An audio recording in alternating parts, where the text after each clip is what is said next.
할렐루야. 9월 1일 새로운 한 달의 시작입니다. 다 같이 찬송가 274장 부르시고 주님 말씀 받겠습니다.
아멘.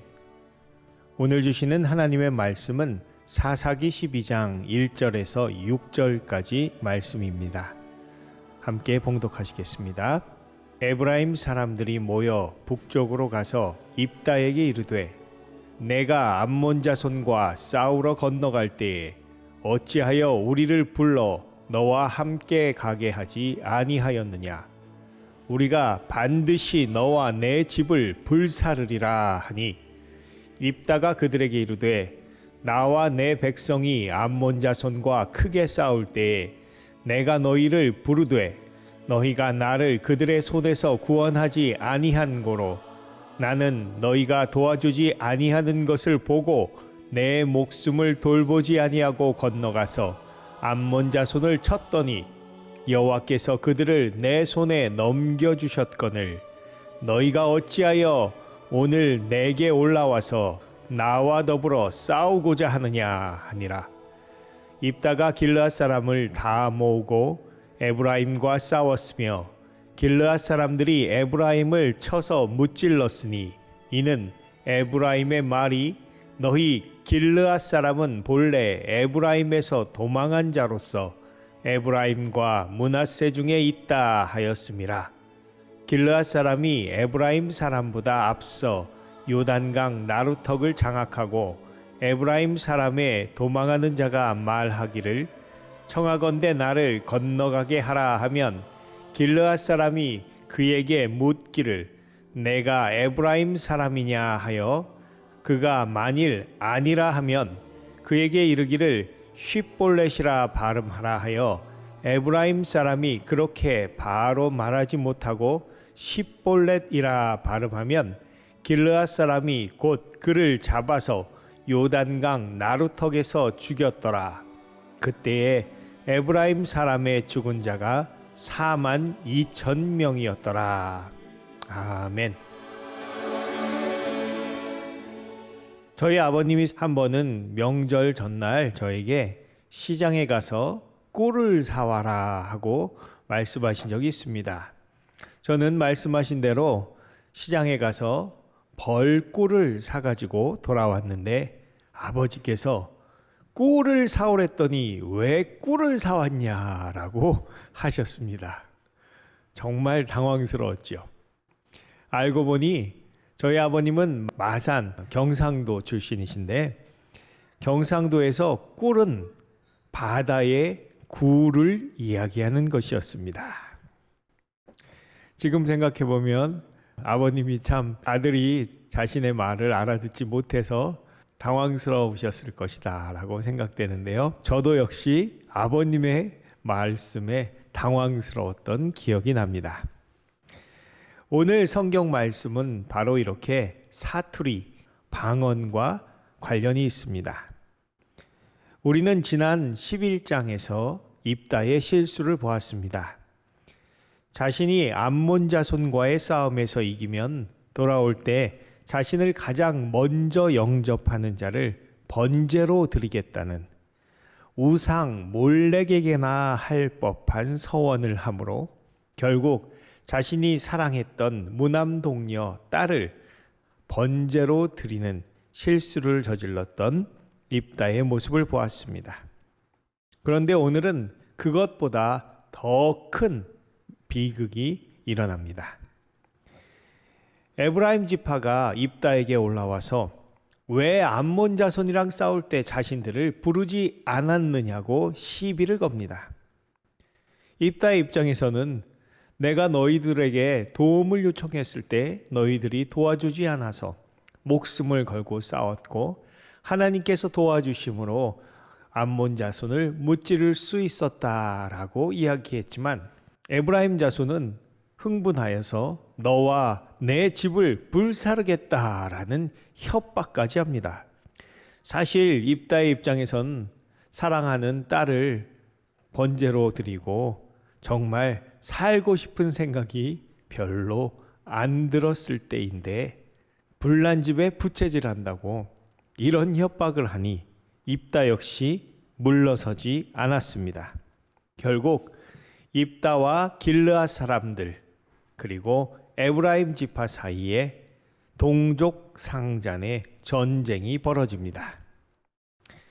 한편으로 우리는 입다가 사사기 8장의 기드온처럼 행할 수는 없었을까라고 생각해 봅니다.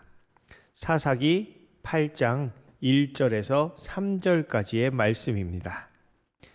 에브라임 사람들이 기드온에게 이르되 내가 미디안과 싸우러 갈 때에 우리를 부르지 아니하였으니 우리를 이같이 대접함은 어찌 됨이냐 하고 그와 크게 다투는지라.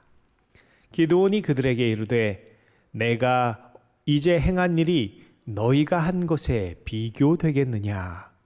에브라임의 끝물 포도가 아비에셀의 만물 포도보다 낫지 아니하냐.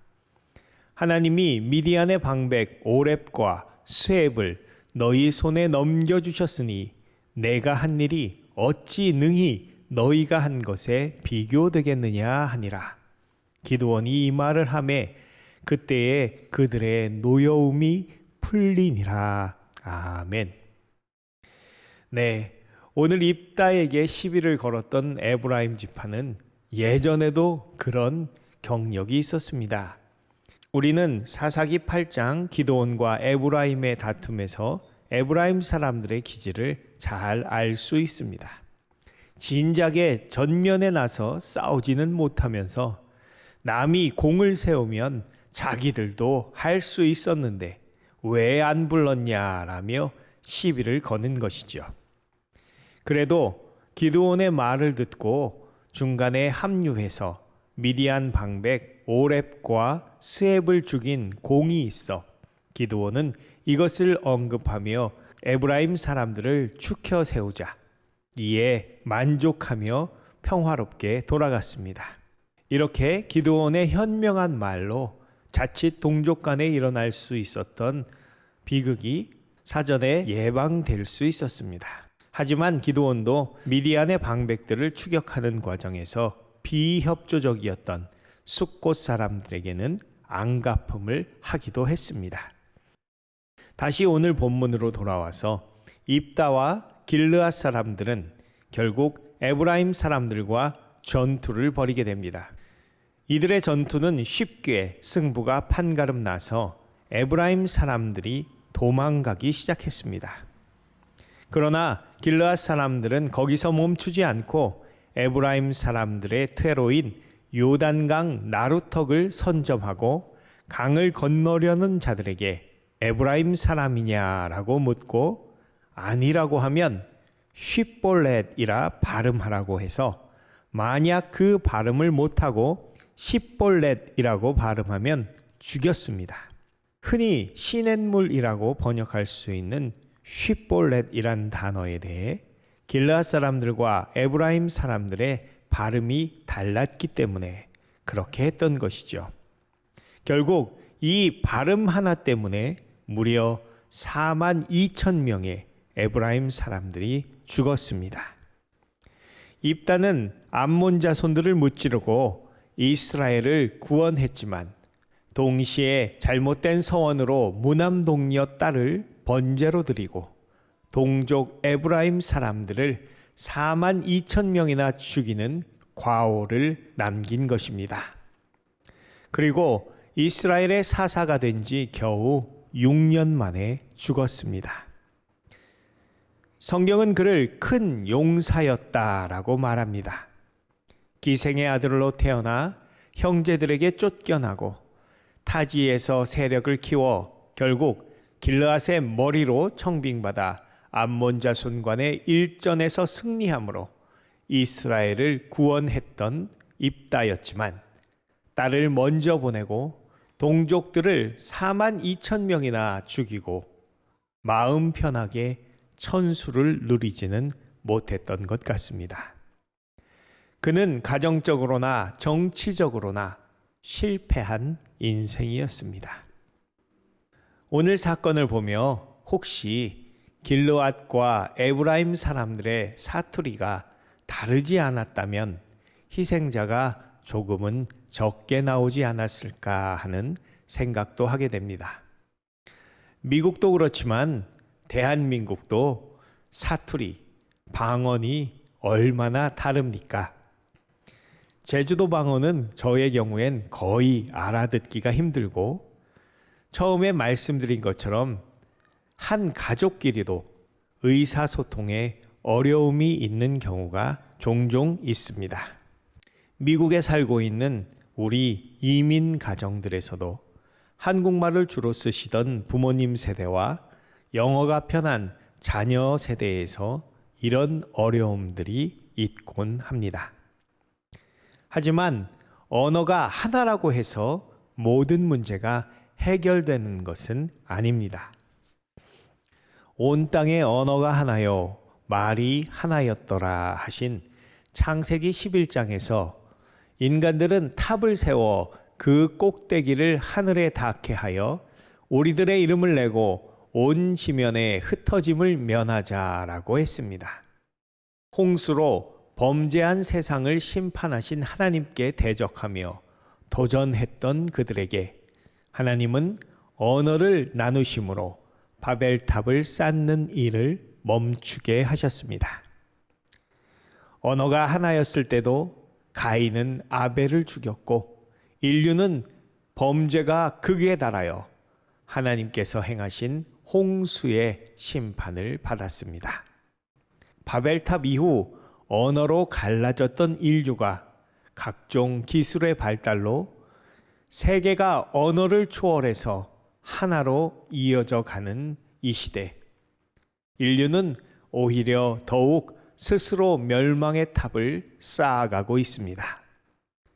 전 세계의 과학자들은 지구 종말 시계를 2020년에 밤 11시 58분 20초로 설정했는데 최근에 아프가니스탄 사태나 코로나 변이의 대유행을 보면 그 초침을 더욱 인류 멸망의 순간으로 가까워지게 하고 있다고 보여집니다. 이와 같이 소망이 없는 우리를 위해 평화의 왕이신 예수께서 오셨습니다. 에베소서 2장 14절 말씀에 그는 우리의 화평이신지라 둘로 하나를 만드사 중간에 막힌 담을 허셨다라고 말씀하십니다. 주님께서는 자신을 십자가의 제물로 드리심으로 거룩하신 하나님과 범죄하여 멸망할 수밖에 없었던 모든 인류 사이에 구원의 길을 여셨습니다. 또 예수께서는 우리를 위해 보혜사 성령님을 보내주셨습니다. 오순절 마가다락방에서 120문도에게 찾아오신 성령님은 불의 혀같이 각 사람 머리 위에 임하셔서 새 방언을 말하게 하심으로 전 세계에 흩어졌다가 예루살렘에 모인 경건한 유대인들이 각각 자신들의 나온 곳 방언으로 하나님의 큰 일을 듣게 하셨습니다. 이 일로 하루에 3,000명이나 예수를 믿고 세례를 받음으로 초대교회가 시작되는 큰 역사가 일어나게 됩니다. 제가 중학교 때 대성중학교 교장 선생님이셨던 김신옥 여 목사님께서는 영어 방언을 받아 기도하셨던 기억이 납니다.